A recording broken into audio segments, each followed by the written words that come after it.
Hi, this is Tim of the 1916 Company. Welcome and thanks for logging on. If you love this watch, email us tmosso@the1916company.com. Your purchase and pricing email question line for buying this or any of our watches. Today, we are discussing a very cool launch in late 2021 for the 2022 model year, a 50-piece run from Ming. This is the Ming 20.01 Series 2. This is how Ming does a chronograph. Now, this is more expensive and more complicated than most of their prior products, but you get what you pay for, as this watch in 41.5 millimeters in grade 5 titanium is simply packed with features. So 41.5 millimeters in diameter, 14.4 millimeters thick, and from lug tip to lug tip, 46 millimeters, which is impressively compact with a 22 millimeter spacing between the lugs. All in sapphire and grade 5 titanium, it is a very light watch. I should mention, the watch comes with two accessory straps in different colors and materials. Here we have a combination of a suede-like Alcantara on the top, a contrasting stitch, and then a wonderfully buttery calfskin on the bottom. You can see it's Jean Rousseau from Ming, the famous Parisian outfitter to De Bethune, F.P. Journe, and other boutique independents. And in addition to the two accessory straps you get with this watch, there's also a full factory titanium bracelet. So keep in mind you get all of that plus an included strap tool so you can commence strap swapping. We'll throw this watch on my wrist, which is 16 centimeters in circumference. And the watch wears well, being so short from lug to lug. And these are called flying blade lugs. The flying blades don't fly beyond the edge of my wrist, so even from over the top, which exaggerates the width of a watch, the lugs are still well inboard on both sides. It's not the thinnest watch, though a concave bezel does help with tight dress sleeves. You can see, though, down the barrel, I've got plenty of clearance, so I can recommend this watch, though almost 42 millimeters, for a wrist as small as 14 centimeters in circumference. The buckle is a fun piece. First thing you notice is that it has two different slots for the spring bar. So you get a little bit of micro adjustment in there. You can move it in or out to fine-tune fit in case you find yourself in between holes. Now, another feature it's got is that it is a minderless buckle. So when you stick the strap in, strap goes in. Let's just pin this in place. Arbitrarily, we'll choose that one. The excess strap length goes under the opposite side, so there's no need for strap minders. In case you're wondering, these are strap minders. This watch doesn't need them because of this minderless buckle system. The strap is supple and wonderfully buttery. Very, very flexible and comfortable. The quality is self-evident.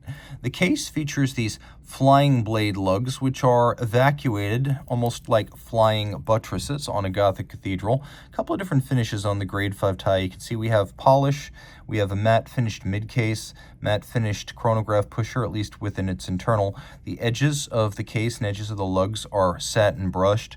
We have a concave polished bezel. You can see the Ming crown features sharp knurling, a combination of polish and media blast and brushed satin. And then a dramatically domed sapphire. We'll do a lume shot here. The watch has absolutely no shortage of the brightest grade of luminovas here. And even the mosaic pattern at the center dial is quite obvious. You'll also be able to see that the scales for the chronograph are visible in the dark, though curiously, the chronograph hands themselves are not. That said, by day, they're easy to distinguish because they use bright and lively colors. Because this uses an Agenor-Agengraph base, we have a radial display of seconds, which is conventional for chronographs, but then we also have an instantaneous jumping, centrally mounted 60-minute hand. So you can see this bow-like hand. That jumps each minute on the minute, and it is a radial 60-minute display like an old Lemania chronograph. The dial, well, there's lots to see on the dial. You can see the base is titanium underneath all of this. And then we have this mosaic center, which features 3,300 of those little triangular etchings, some of which overlap. The movement features two scales. Well, I should say it's not so much a movement function as it is a sapphire feature, but the movement allows you to read speed and pulse rate off of two scales. And let me show you the instantaneous jumping minute right here. Just like that. That's a feature an old Lamagna does not have. Skeletonized hands at center, the Ming branding, and you can see that the titanium dial base features a lovely guilloche cut around its edge. Ming is not a manufacturer, so in addition to Agenor supplying the movement, the actual assembly of the watch is done by Schwarz-Etienne and Le Chaux de Fonds. So it is a Swiss product, just to be clear about that. Taking a look at what else is going on in here on the first Ming production chronograph, we've got a movement that is properly sized for the case. Now, this is the Agengraph, which is generally seen in automatic form, though you wouldn't know just by looking at the case back, as the rotor for the Agengraph, when it is automatic, is hidden underneath the dial. But because this dial is so deep, it's not possible to include the rotor. It would be visible from the dial side. So manual wind, 34 millimeters in diameter. It has a 21,600 vibration per hour beat rate. It has a fascinating and highly shock-resistant lateral clutch design called the Agen clutch, but then also has a fascinating and unconventional column wheel. The feel of this column wheel is second to none, easily among the best in the business. Manual wind with a 55-hour power reserve. It has two mainspring barrels. You can see they've been skeletonized to show you the mainspring. When it's fully coiled around the center, it is fully wound. 6-position adjustment done via Schwarz-Etienne, a refinement that I find to be appealing because chronometers in high horology typically are 5. 6 gives the watchmaker no position in which to hide all the crap, so to speak. So I definitely love to see that.